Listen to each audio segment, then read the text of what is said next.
Okay, hi, I'm Claudia. I'm with my helper Abby, and we are going to discuss an aspect of Rachel's scenario, which involves her relationship with her partner and with her parents. And we're going to do this from a psychodynamic perspective.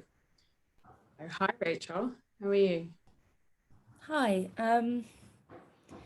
Yeah, I'm okay. Ups and downs. Been feeling quite low recently. Dan's away again, and yeah, I just feel anxious all the time. That sounds Basically, difficult.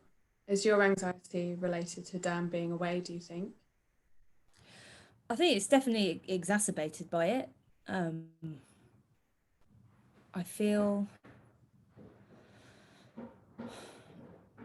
just like I don't know if I trust him. Like, because of my bad self-esteem, I just think, of course he's going to be with somebody else or he'll meet somebody else when he's away from me. And I feel like I need to be in constant communication with him. And um, yeah, it just kind of is plaguing me a bit, to be honest. Do you try to contact him a lot when he's away? Yeah, I do. Um, maybe a bit too much. And I get freaked out that I'm annoying him or harassing him. Um, Scenario the other day, must have called him about 5 or 6 times and he didn't answer, and I felt on the verge of a panic attack. Um, and he That's said, really. that he was busy or whatever, but my head just goes off.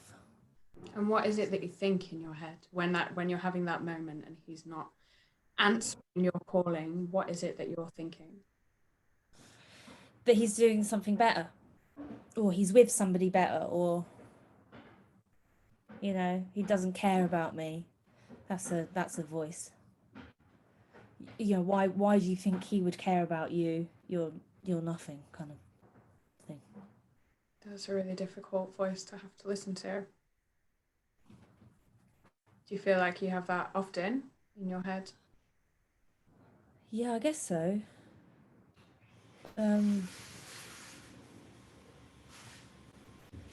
it's yeah, so I mean, it's when I look in the mirror sometimes, or that kind of panic getting ready for work and not knowing what outfit to put on and trying on 6 different things and saying, none of them are going to look good on you because it's you. So I guess I do know that voice, but it seems to be especially bad when Dan's away. Um, it's almost And like he's it's my, yeah, sorry, it's that's all like my right. It's safety just net. yeah, and it feels as if when he's not there, the voice gets louder, and the voice is saying to you that he doesn't love you when you Yeah, can't reach him. yeah, exactly. That's Yeah, something and that's there's been happening a while. I guess so. I do. I find it really hard to be on my own, and I've always found that my relationships with men have this level of desperation, to be close with them all the time. And I've noticed that that's what breaks us up.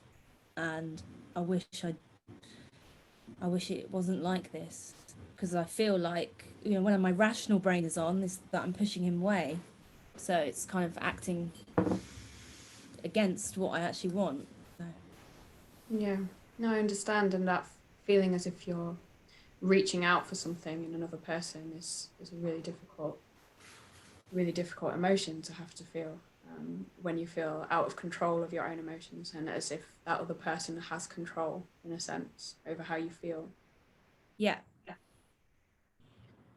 Just, I Yeah, suppose I'm interested in the fact that you say that that's something that you experience in lots of different ways and have done for some time. And I wonder if there's other relationships, if there's a starting point in your relationships where you really started to feel let down by other people, or has this voice always been there? well, it feels like he's always been there. Um,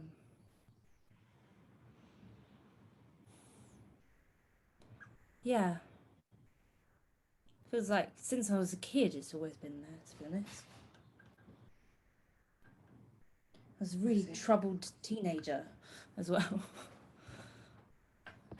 So, I understand. But do you think that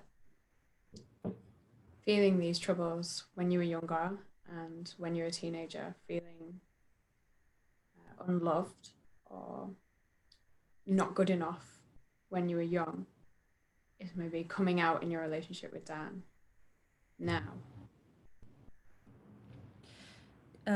yeah, I would imagine so.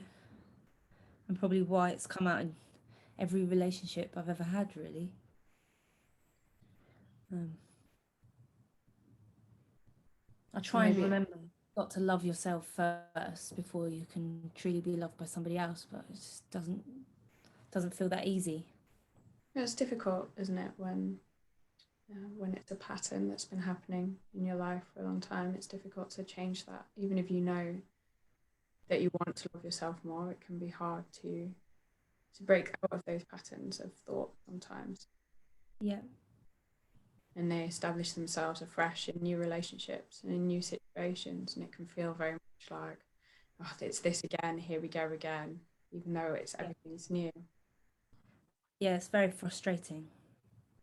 So just to go back then to those feelings when you were much younger, when you were a child, was there something to do with your relationships, perhaps with your parents or siblings back then, that might have started this? What was your relationships with your family like when you were younger?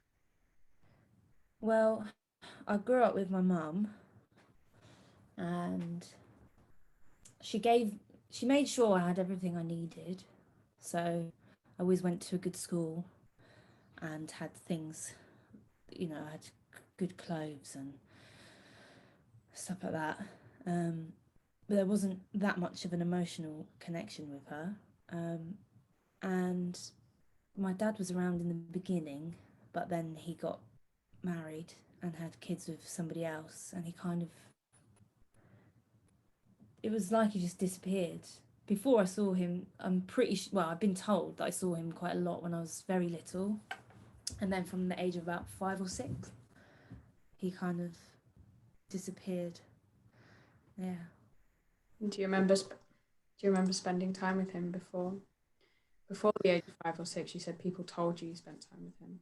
Yeah, I have one very vivid memory of being I must have been 5 or 6, and he was lodging in my dad's quite young.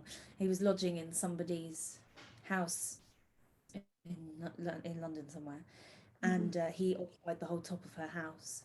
And there was this wall, in the attic where the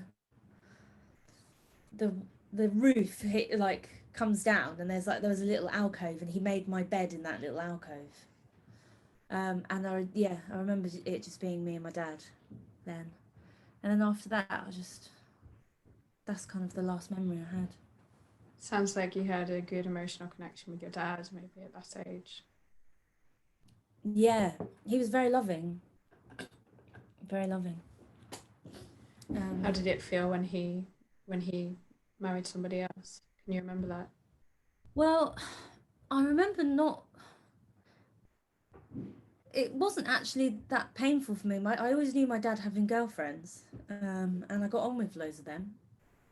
But then she just didn't like me very much, and so it. Yeah, when it happened, I wasn't that upset about it, to be honest. I was quite excited about having a little brother and all that kind of stuff. But then she stopped me from seeing them. So Right. So you were sort of so forced. I think then that kind of sparked something in me, and could yeah, I was a very rebellious teenager, and Do you yeah, think it kind of maybe went off the rails. affected your relationship with your mother as well, having had another woman interject a relationship with your father? No, I've thought of that. I've always seen my mum and my dad very separate, so Mm-hmm. yeah, I'm not sure I've thought about Mm-hmm. that before. Um, Well, did you reconnect with your dad at all? we try, yeah, we definitely try. But maybe those feelings But of yeah, I loneliness think. Mm. still carried on into your teenage years? Yeah, I felt very betrayed by him for a long time and very resentful, um, and very sad about it. It's a it's a really difficult thing for a child so young to process, to lose a father figure in your life. It must have been hugely shocking and very sad. And do you feel that that affects your relationship with Dan today? I mean, when we open it up like that, it just, yeah, I mean, I never remembered feeling that desperate towards my dad or trying to call him or anything. But yeah, maybe that does make sense. Just to go back to what we were saying a little bit before about how you know in your rational mind that you want to love yourself first and show love for yourself, as as a smart woman at like that knows about yourself, knows about as a grown up about the world. It makes perfect sense that you want these things for yourself. But the issue is that I suppose we set patterns, don't we? In our behaviors and patterns in our thinking. So you might not realize the connections that are happening there, but emotions that happen when we're so young, such powerful emotions when we're children, they have their lasting effect, don't they? Yeah, that makes a lot of sense to me. Yeah, the idea that almost that you can't process things when you're that young rationally, so perhaps it's kind of unresolved. And in a way, in our new relationships, we're trying to resolve it by trying to keep that person close to us. And Mm. they feel further away when we can't get through to them. It feels as if that old relationship is coming back again in that old pattern and we haven't resolved it. And that's Yeah, when panic can really start to set in. I'd really like to break that pattern.